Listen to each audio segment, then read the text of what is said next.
مساء الخير عليكم أحبابي أينما كنتم، أسعد الله أوقاتكم.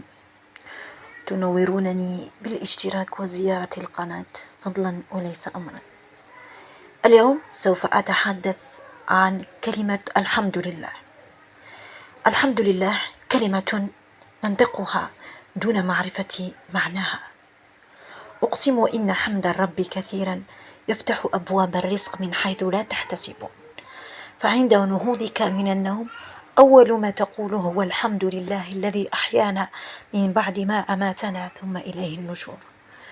فاحمد الله على نعمة أنك تفتح عينيك وتبصر، ترى شعاع الشمس، ترى الدنيا، ترى ما حولك. فهناك أناس كثيرون محرومين من هذه النعمة.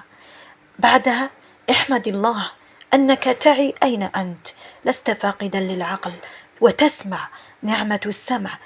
ثم تنهض من سريرك وتحرك نفسك بنفسك دون مساعدة الغير، ثم تنهض وتقف على رجليك. فهذه نعمة من نعم الله عليك وأنت لا تعرف قيمتها.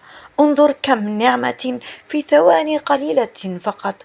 البصر والسمع، تشم نسيم الصباح، الشم، تسمع، ترى، تنهض، تمشي، تلمس، ترتدي ثيابك بيديك دون مساعدة أحد.